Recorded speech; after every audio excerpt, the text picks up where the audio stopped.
ان فی خلق السماوات والارض واختلاف اللیل والنہار لآیات لأولی الالباب، یقیناً آسمانوں اور زمین کی تخلیق میں اور دن اور رات کے الٹ پھیر میں نشانیاں ہیں ہوش مندوں کے لیے۔ ان کے ذریعے سے انسانی شعور کے اندر وہ معرفت رب اجاگر ہوگی۔ وہ پہلا مرحلہ اب اس نے طے کر لیا، وہ ڈورمنٹ معرفت اب ایکٹیویٹ ہو گئی۔ اب مزید فکر کا مرحلہ ہے جو اگلی آیت میں آیا ہے، الذین یذکرون اللہ قیاما وقعودا وعلی جنوبہم ویتفکرون فی خلق السماوات والارض ربنا ما خلقت ھذا باطلا سبحانک فقنا عذاب النار۔ یعنی تفکر جو ہے، ویتفکرون فی خلق السماوات والارض، وہ تفکر کرتے ہیں، غور و فکر کرتے ہیں آسمان اور زمین کی تخلیق میں، لیکن اس تفکر کے ساتھ لازماً ذکر اور ذکر مدام، ذکر بھی وہ کہ جو مستقل ہو، ہر حالت میں ہو۔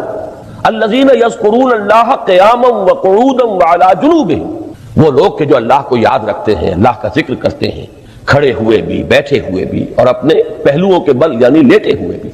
اب ان تین کے سوا تو کوئی پوزیشن انسان کی نہیں ہے، اسی کا نام ہے دوام ذکر۔ اور اس کے ساتھ اگر وہ تفکر کرتے ہیں تو ان کا فکر اگلی منزل تک پہنچتا ہے۔ تو پہلی شے تھی فکر انسانی کی صحیح رخ پر مزید پیش قدمی اور پیش رفت، اور اس کے لیے لازم ہے ذکر و فکر کا امتزاج۔ دوسری چیز کو لیجئے عمل کی درستی۔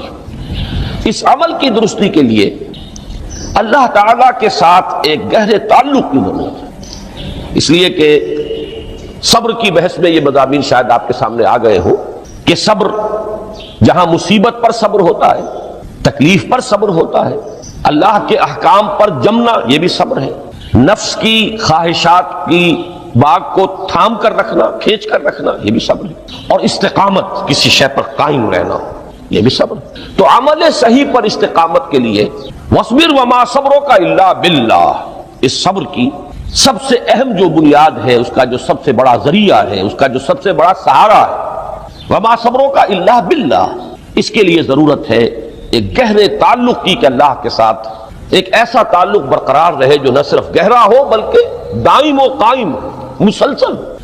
ذرا ذہول ہوگا تعلق مع اللہ میں، ذرا کمی آئے گی، شیطان کا وار کاری ہو جائے گا۔ اسی کو حضور نے حدیث میں یوں تعبیر کیا ہے تمثیلاً کہ جو دل اللہ کی یاد سے غافل ہے اس پر، فارسی کا وہ مقولہ بھی ہے کہ خانہ خالی را دیو میں گیرت، گھر خالی رہے تو جنات اس پر دیو جو ہے آ کر قبضہ جما لیتے ہیں۔ تو خانہ قلب جو ہے اگر یاد خدا بندی سے خالی ہو گیا تو شیطان ابلیس لعین اپنی تھوتھنی ٹکا دیتا ہے۔ یہ لفظ آتا ہے سور کے منہ کے لیے تھوتھنی، جس طرح اس کا نکلا ہوا سا منہ ہوتا ہے آگے، تو یہ لفظ استعمال کیا گیا کہ وہ اپنی تھوتھنی انسان کے دل پر جما کر اور پھوکے مارنی شروع کر دیتا ہے۔ تو شیطان کو موقع ہی تب ملتا ہے جب انسان کے تعلق مع اللہ کے اندر کمی ہو، وہ خانہ بالکل خالی ہو گیا ہو یا اتنا ضعیف ہو گیا ہو کہ کل عدم ہو جائے، گویا کہ نہیں۔ تیسری چیز کی طرف آئیے، روحانی ترقی۔ روحانی ترقی کے لیے میں ایک اصطلاح کے سامنے لا رہا ہوں، اس سے مراد کیا ہے؟ روحانی ترقی کے لیے ہماری دینی اصطلاح ہے تقرب الی اللہ، اللہ سے قریب تر ہوتے چلے جانا۔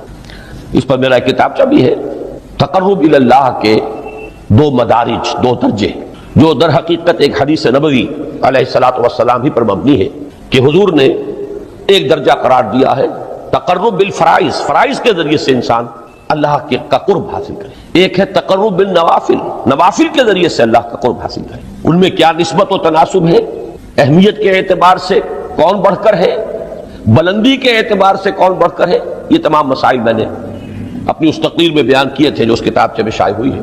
اس وقت میں اس کی تفصیل میں نہیں جا رہا، صرف یہ تذکرہ اس لیے کر رہا ہوں کہ جن کو بھی خواہش ہو جائے وہ اس کا مطالعہ کرے۔ ہماری اس وقت کی گفتگو سے وہ کتابچہ اس جگہ پر منسلک ہوگا۔ تو تقرب الی اللہ، یہ تقرب کوئی فزیکل فینومینن نہیں ہے، جسمانی یا مادی مسئلہ نہیں ہے۔ اللہ سے قرب یہ نہیں ہے کہ کوئی کروڑوں میل کا فاصلہ ہے، اب ہمیں کوئی رسی پر چڑھنا ہے اوپر بڑی محنت اور مشقت سے، فصل تو ہے ہی نہیں، فاصلہ ہے ہی نہیں، بعد ہے ہی نہیں۔ نحن اقرب الیہ من حبل الورید، ہم تو انسان سے اس کی شہرگ سے بھی زیادہ قریب ہیں۔ ہوا معکم اینما کنتم، وہ تو تمہارے ساتھ ہی ہوتا ہے جہاں کہیں بھی تم ہو، بس صرف یہ کہ تمہاری توجہ نہیں ہوتی، تم اور چیزوں میں مشغول و مصروف رہتے ہو، تم ہماری طرف دھیان ہی نہیں دیتے۔ تم ہماری طرف متوجہ ہی نہیں ہوتے، ہم تو مائل بے کرم ہے، کوئی سائل ہی نہیں، راہ دکھلائیں کسے رہنم منزل ہی نہیں۔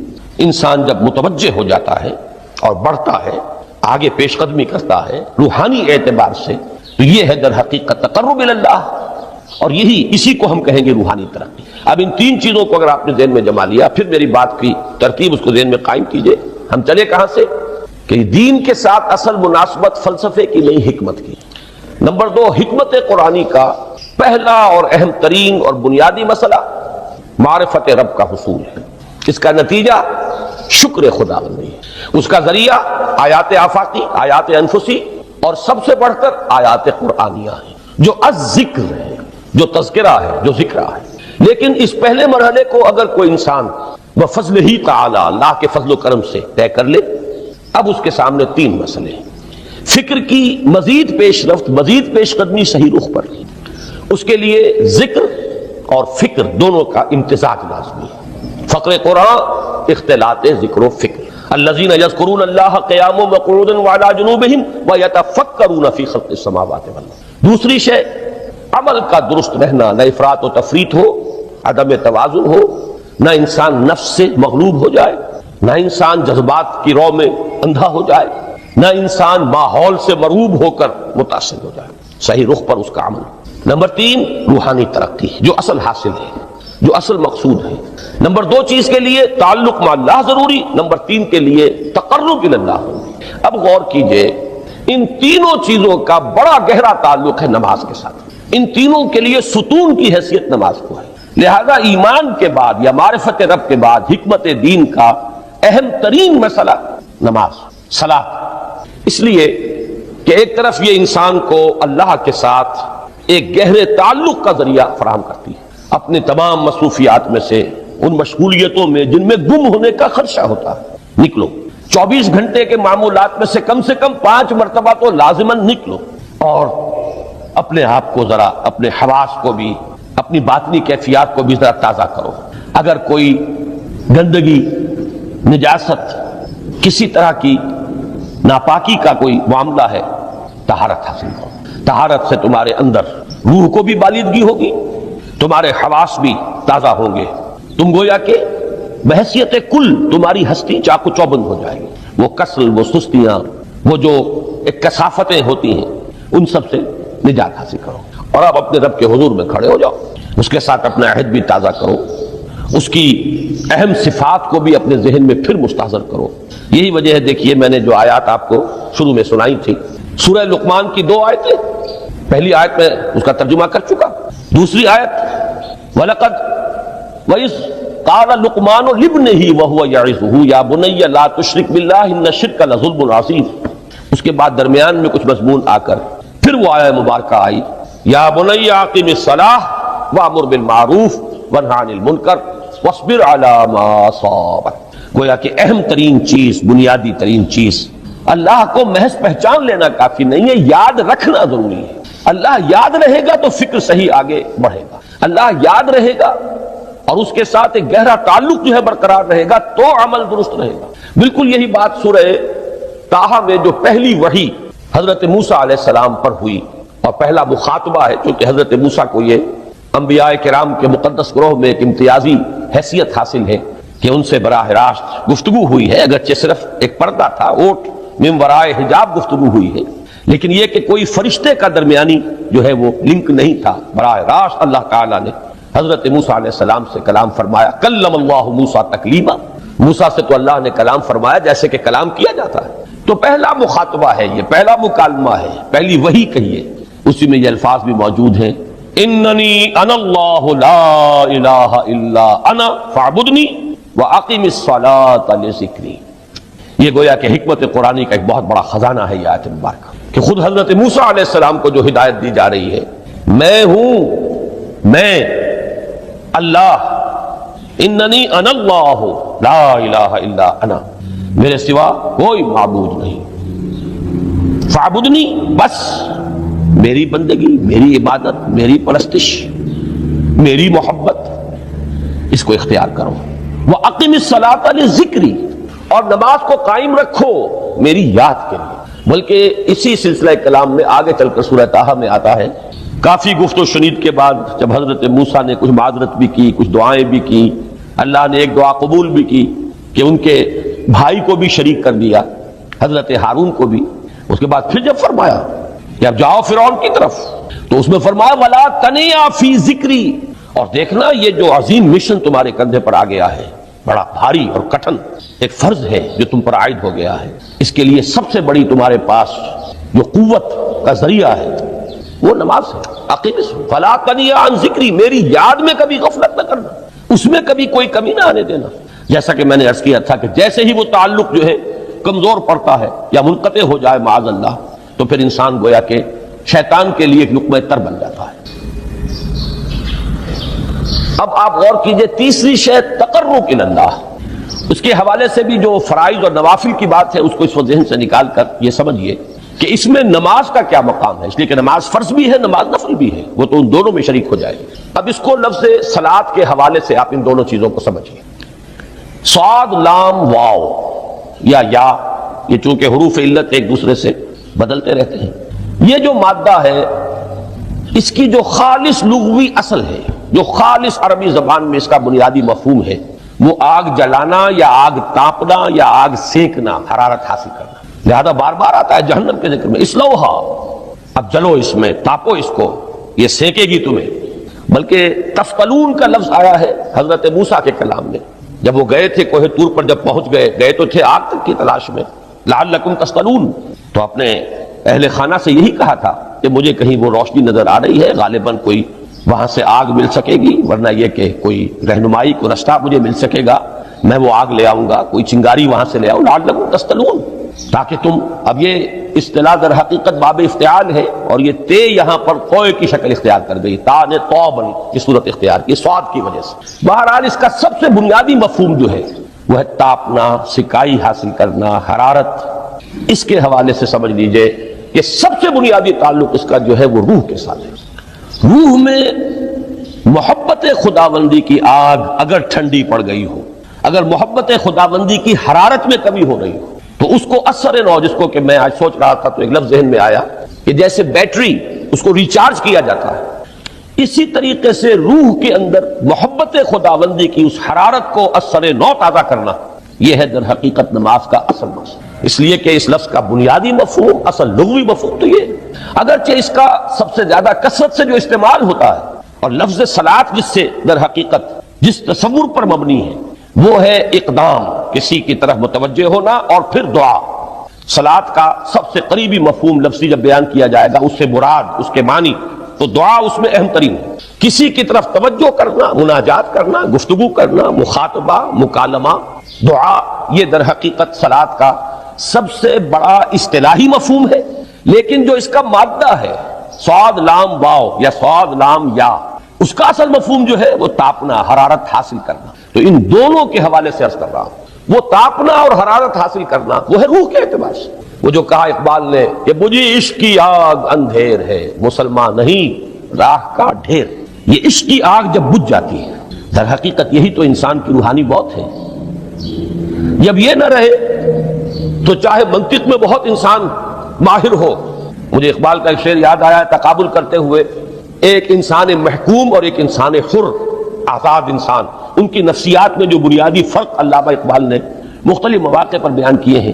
محکوم ہے بیگانہ اخلاص و مروت، ہر چند کے منطق کی دلیلوں میں ہے چالاک، تو منطق کی دلیلوں میں انسان چالاک ہو جائے اور وہ لغت ہائے حجازی کا وہ ایک خزانہ بن جائے، اسے تمام الفاظ کے معنی یاد ہو، وہ بڑے مسائل فقہ کے اسے ازبر ہو، جزیات، بے انتہا جزیات جو ہے وہ مستحضر ہو، فلسفے کے بڑے بڑے مسئلے اس نے حل کر لیے ہوں، لیکن اگر روح میں وہ اللہ کی محبت کی آگ نہیں ہے، وہ تپش نہیں، مجھے عشق کی آگ اندھیر ہے، مسلمان نہیں راہ کا ڈھیر۔ اسی کے حوالے سے آج مجھے یاد آیا تھا کہ وہ جو بڑی سادہ سی ایک نظم ہے، اللہ تعالیٰ سے دعا یا رب دل مسلم کو وہ زندہ تمنا دے، اس میں بھی جو الفاظ آئے ہیں، جو روح کو گرما دے اور قلب کو تڑپا دے، یہ ہے اصل جو مقصود ہے نماز کا۔ اور یہی وہ چیز ہے جیسا کہ میں نے عرض کیا تھا کہ نگاہوں سے اوجھل، یہ پہلو سامنے ہے ہی نہیں، دوسرا پہلو سامنے ہے اور وہ بھی میرے نزدیک بہت اہم ہے، بہت بنیادی ہے، اس میں کوئی شک نہیں، لیکن یہ ہے بلند ترین منزل کہ تقرب الی اللہ، اس کے لیے در حقیقت یہ کس لیے درکار ہے؟ روح کے اندر عشق کی حرارت اور گرمی تازہ ہو جائے۔